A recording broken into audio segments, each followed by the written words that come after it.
Board met in closed session for conference with legal counsel regarding significant exposure to litigation.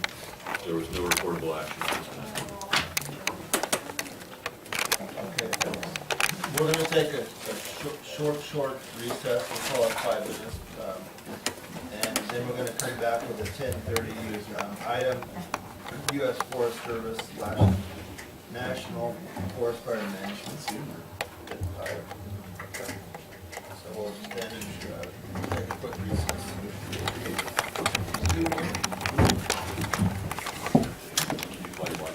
4. Richard, would you like to give a... Sure. Forest Service meeting is up here. Hi, everybody. My name is Suzanne Rocha, or Sue Rocha. I am the new fire management officer for the Lassen National Forest, so it's very nice to meet all you guys. Anyway, I come to you from Southern California. That's where I spent 28 years, in Southern California fire, so this is the furthest north I've ever been as far as permanent assignment. So I'm here to talk about seasonal outlook, fire season, severity, weather, a little bit of weather. But first I want to give you an overview of our program with the Lassen Forest, if all you guys don't know. We have 9 fire stations, 15 fire engines, Type 3 fire engines. We have various patrols and battalion chiefs. We have a fuels program. And then we have 6 lookouts across the forest. And we have a retardant base in Chester, and that retardant base is going to be fully operational by June 1st of this year. We have an air attack that's going to be up and available June 15th there in Chester. June 18th, we have a Type 2 helicopter, 510. July 1st, we'll have our heavy helicopter. That's one of the big air tankers, or heli-tankers, 7 Bravo Hotel. That'll be up and operational July 1st. We have an OC on-call crew program. That'll be up by June 14th this year, and that's here out of Susanville. So that's the helicopters are in Chester. We have that air tanker base there by the airport. So both the helicopters are stationed out of there. So that's an overview of our fire program. So talking about the season and the weather, it's grim. It's not looking good, as everybody knows. I have some handouts. I just made 5 copies. So if you guys, want to look at it, we do have predictive service websites, and take a look. It's just if you can see the map.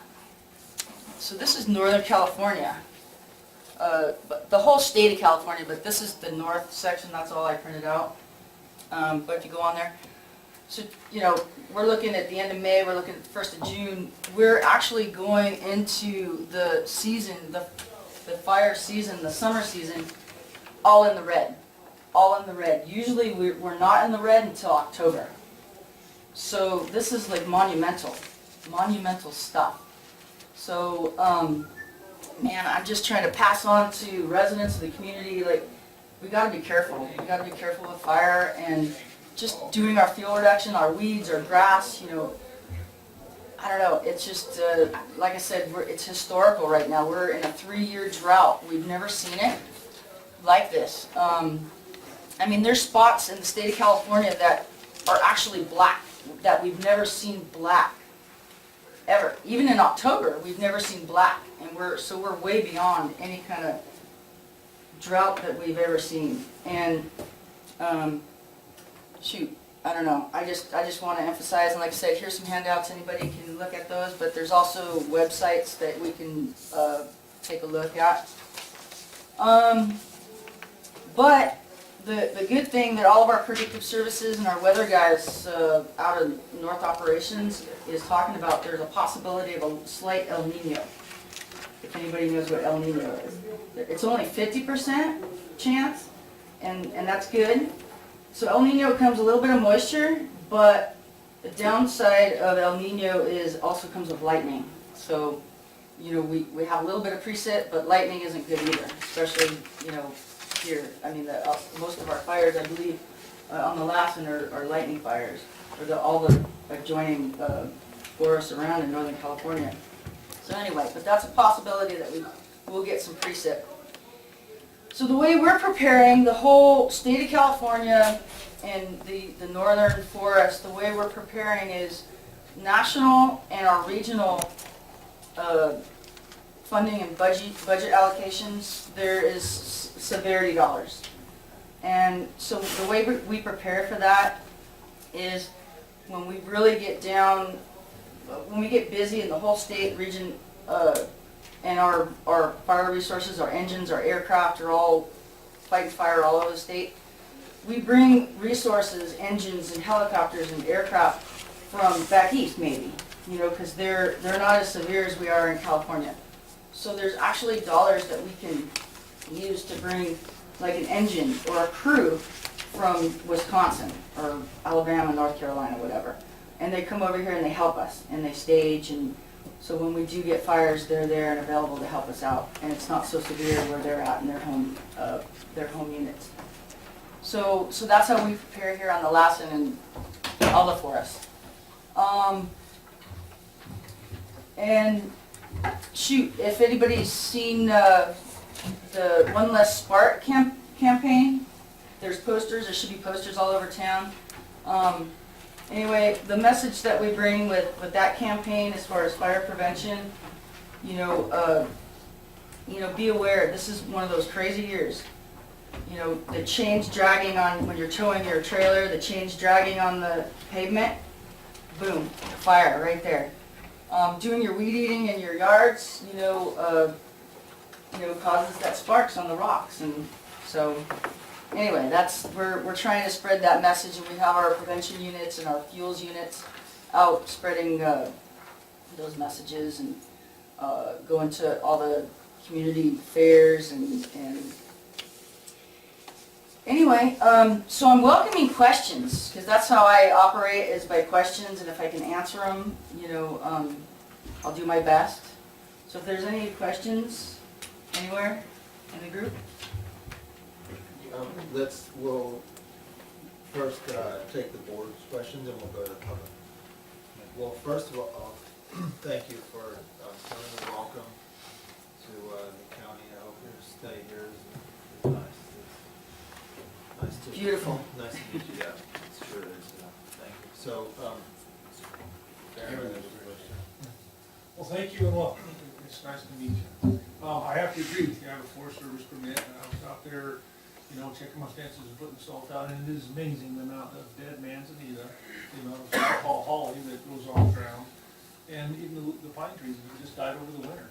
It is absolutely amazing. So it is going to be a very tough deal. My question for you is, you know, you talk about fuel reduction is the number one thing, but yet the Forest Service is saying we have to come home early because we have to save the resources. It's kind of a conflict of interest. I mean, conflict of statements, I guess. We're working on that. So anyway, I just wanted to bring that up. Okay. That's what I'm hearing on my end, you know, is that I can't, you know, leave my cattle out there as long as I want all water to use the grass, and they're saying only if it's home early, etc. So that's something you might want to talk to the range people about, and they'll get this sorted straight. All right, I'll bring it to you. That's what I have. All right. Supervisor. Yeah, thank you, Mr. Chairman, and also I'd like to extend my welcome to you as well, Sue. Look forward to working with you. But the question, I guess, that needs to be addressed, I think there isn't too many people aren't already tuned into the fact that the severity of the droughts there. I mean, when we're having fires in January, what we normally see maybe in June and July, you know, to think that we're already past October fire conditions in terms of the dryness of the soil, irrespective of what, you know, rain that might come along or late snows that we'll be seeing, and there's still a chance. I've seen it snow on the 4th of July, so, you know, who knows, but that's not going to do us a whole lot of good. I guess the big concern is, given, you know, the federal operation as well as the state operation, is the capacity of the federal government to be able to respond to those fires. I mean, in other words, if we get such a vast outbreak, because it's not just here in our local region, I mean, it's throughout the state and throughout the West. You know, is the federal government going to have the capacity? I mean, they obviously have a budget. The Department of Agriculture has to deal with appropriations in Congress. They do have some money set aside, you know, to deal with the fires and so forth. But if that is exhausted, I mean, to what extent can the federal government do it? I mean, they bring in, you know, they bring in the National Guard troops. I mean, what do you do when you have more fires and you have, you know, airplanes and tankers and, you know, fire stations and manpower to be able to deal with them all? And I think that's a question that at some point needs to be addressed. Probably not at your level, that's probably a little bit above your pay grade, but I think it would be worthwhile to have that passed on so that the higher-ups can be able to address that concern. Because I'm hearing more and more people raising that concern. It's like, what happens if everything goes at once? The national director for the agriculture is aware, and he is, I mean, at this moment, he's writing approvals for us to, the Forest Service is adding aircraft, for one, more aircraft contracts, you know, because, Being established in advance. yeah, way in advance, because, That's good. I mean, we're not there yet, but we are gonna be there. Eventually, in the state of California, we're gonna have multiple fires, and that's, so we're trying. Well, last year, or was it the year before, the largest fire in the state of California was the BLM property out here in the eastern side of the county, and that fire, acreage-wise, wound up being, I think, the third largest fire overall in the state of California in its history. The rush fire. The brush fire. Yeah, and if it had included the acreage that burned into Nevada, the fire itself actually exceeded the largest fire, but because of the Nevada portion was deducted, it was only the third largest fire in California history. So, but it didn't get a lot of the attention because there were so many other fires throughout the state close to the urban centers that they obviously had to take care of the property protection of the folks in that area. So when you have resources and they're stretched thin, then we can understand what happens in terms of leaving our area to burn because that's the only option they have now. And that's how we rate it out. With our geographical area coordination, they rate out the fires. So the rush fire, I was actually working for the Bureau of Land Management when the rush fire happened. You're So, not telling me anything new. but, and that was the big thing. I actually did a detail up in Northern Cal here, 2 years ago. And I did the after-action review for the rush fire. Because all the supervisors were asking, you know, why didn't we get the resources? Why did we have to let this fire get so big? Because there were some other fires going on in this area. I don't remember the names of them, but all the smoke was, was it the chips? Yeah, the chips And the, fire took a lot. and the reading or reading, the one in Lassen National Right. Park. So, and all the smoke was, I know that was awful, that's what I heard, I wasn't here, but, so the reason, like for a rush fire or a fire that's out in the vast desert, something like that, where there's no home, or there's not very many homes, or not very many resources that are critical, because we deal with life, and then property, and then the vegetation. That's the order. Life is number one. So in our geographical area coordinating groups, we all get together and we discuss that, and we rate these fires out. And all the aircraft, all the resources, all the engines and the crews have to go, the priority is other fires, where there's the city of LA or whatever, you know? So we have to concentrate on those fires first because life is at risk. And so that's why we couldn't get those resources to take care of that rush fire. You know what I That's mean? understandable, but that drove home though, I think the point is that at some point in time where it's gonna be not just the sage grouse habitat, which we're now dealing with the fact that that's being impacted, and because of that impact, you know, that's gonna create some other economic distresses that will last for generations to come. But outside of that, I mean, if you have a lot of areas where there are populations and you have property damage being subjected to it, and we're just underpopulated up here and undervalued, so our chances of retaining the crews are going to be tough. So I think we just need to understand the reality of what that means. And the Bureau of Land Management did write up a criteria for the sage grouse after that fire, and there was some other fires in other states. but the sage grouse habitat areas have gone up that priority list. So just to let you guys know that. So, any other questions? If there's no other questions, I had a couple more.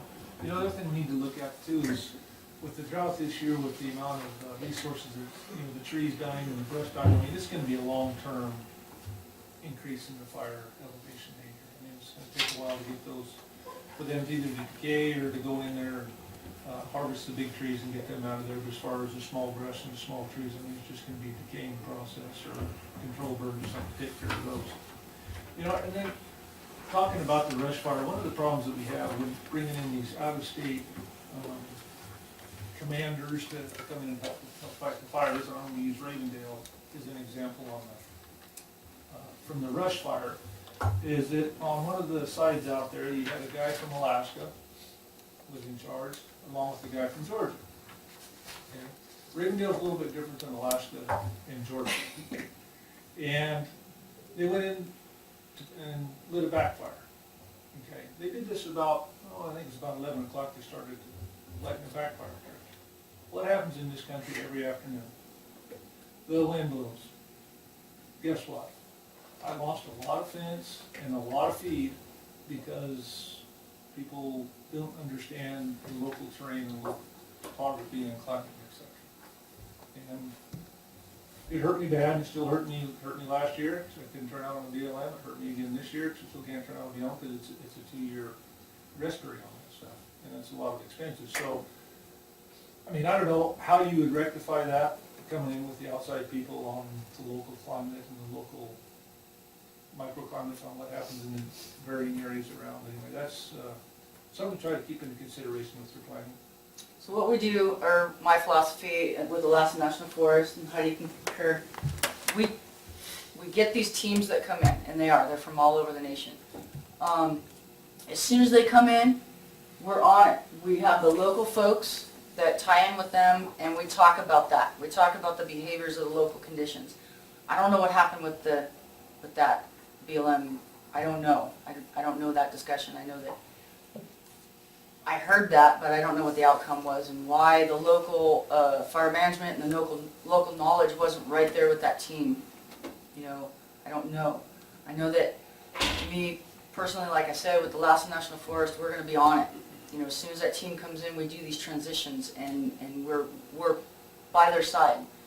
Agency administrators, so the forest supervisor, the district rangers, me, I'm right by that IC on that team, no matter where he's from. And we let them know about what goes on. Yeah, 1 o'clock, 2 o'clock in the afternoon, we're going to get these winds, and they're going to be coming from here and there, and we have this vegetation there and that, and these threats and these risks, and communities. So I don't know what happened with the rush fire, but we try our best to just be on it with local knowledge. Yes. But thanks for that. That's a reminder for me when we're going into the season. So. It's always good to hear it. thanks, Eric, for bringing that up. Yeah, those points you had brought up, all of them, have been really, crucial and valid. Okay, if there's no more questions from the board, I'm gonna go to the public, and Chief Hodge.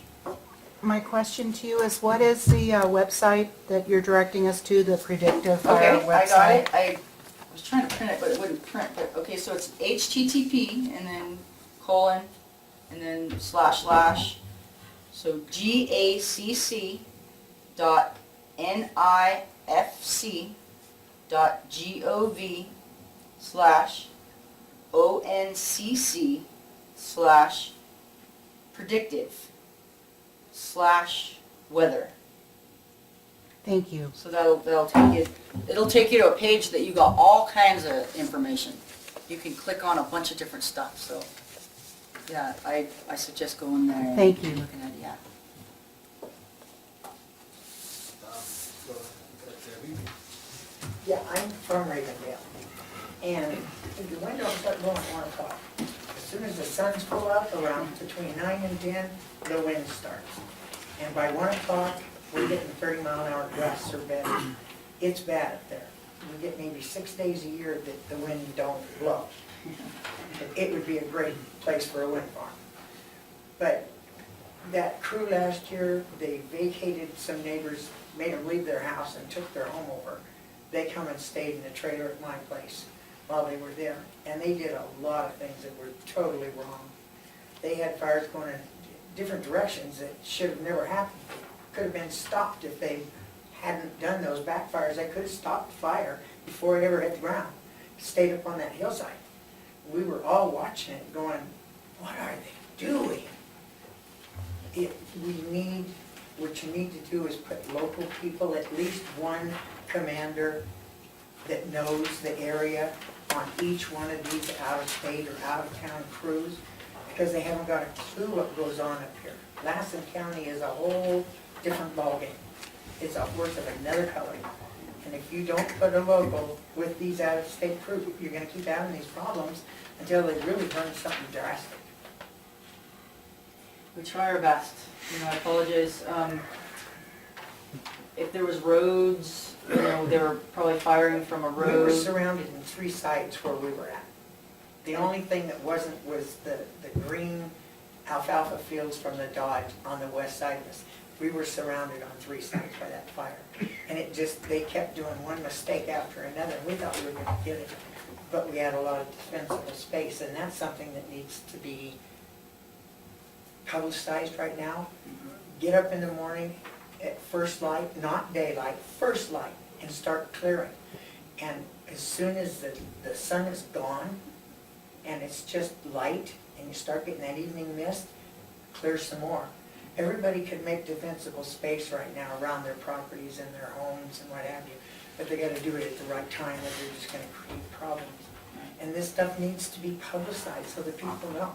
There's a lot of people that don't know, and there's new people moving in here all the time.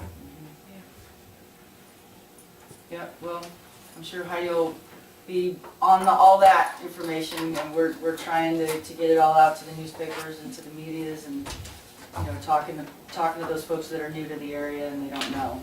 Yeah, because they mean well, but they make big mistakes because they've never been in an area like this. Yeah. There's just undergrowth everywhere. And with all the sage, it burns like manzanita, it's crazy. Yeah, yeah. Well, thank you for that. Good reminders. Okay. Violet? I wanted to welcome you to Lassen County and let you know you're gonna catch a lot of hell here. And, did they tell you that you were coming to the high desert region when they sent you up here? Yes? They did? Yes. Okay, then you know where you are, so don't take any crap from nobody. Thank you. Yeah. I've met a lot of good people, though.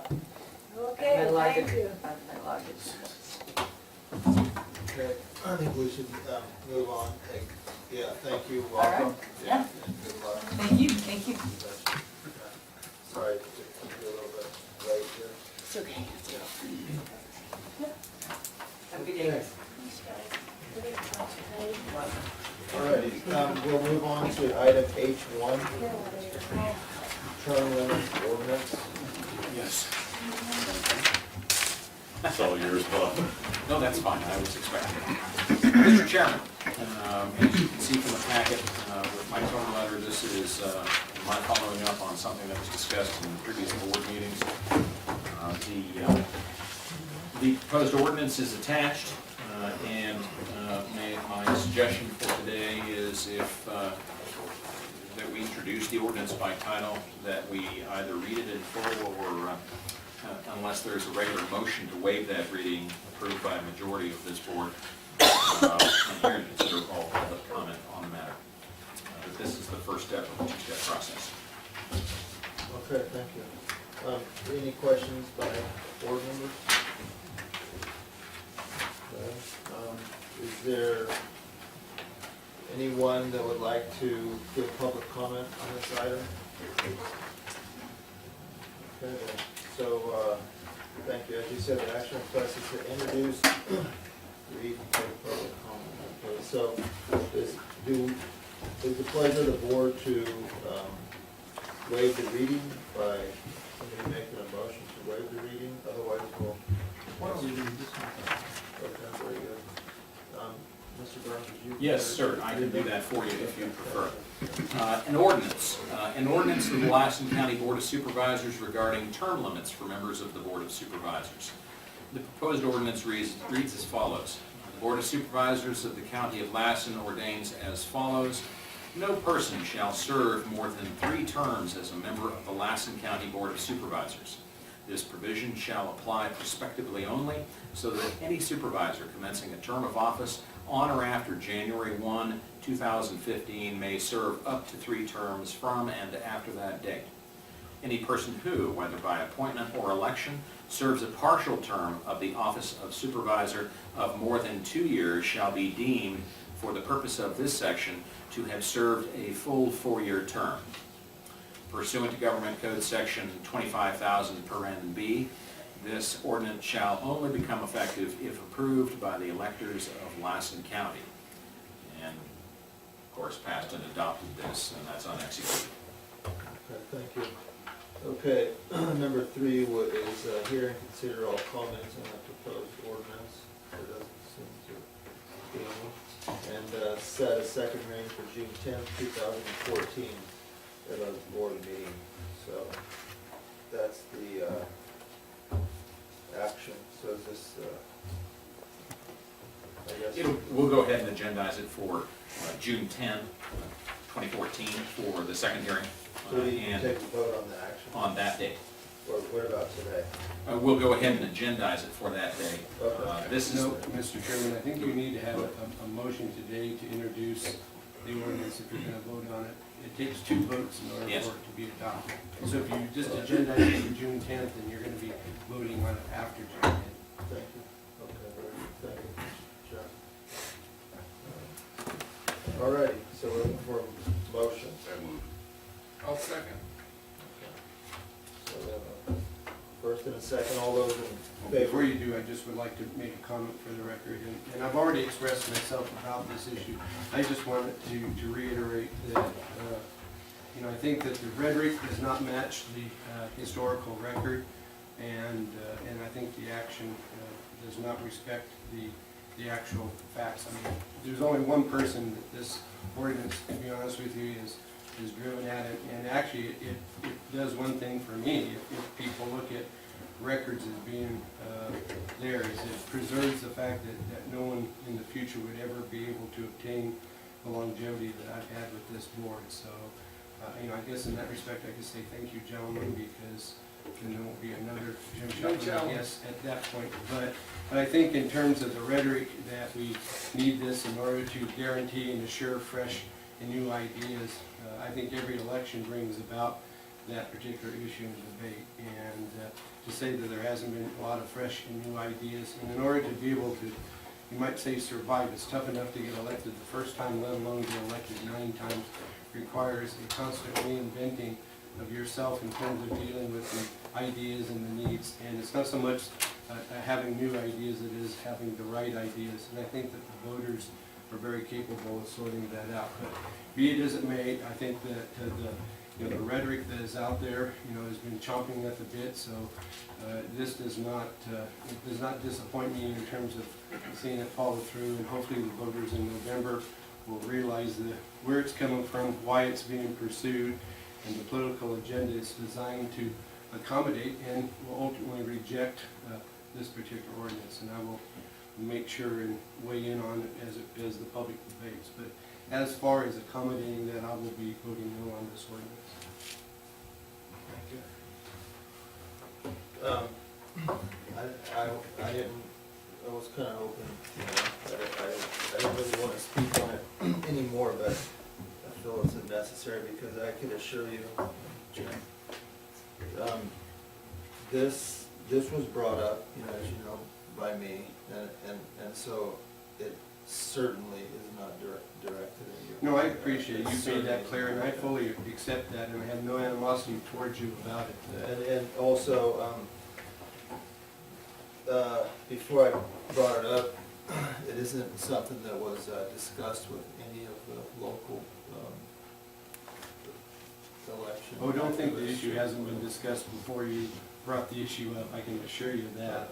I think, what it does, and we've already, people say, well, the voters have the ability to take care of term limits with each election, but this is, there's a fair argument for and against, but this is a little bit different. This asks the voters of the county, do we or do we not want to eliminate the possibility of somebody being in office for, 5, 6, 7, 8, 9, or unlimited amount of terms? Do we want to, or do we not want to eliminate the ability? And as you said, it'll be a decision that the people get to weigh in on. Either they're gonna want to eliminate that ability, or they're not going to want to eliminate the ability. So that's how I see it, and it certainly is not directed at anyone. It's simply a question that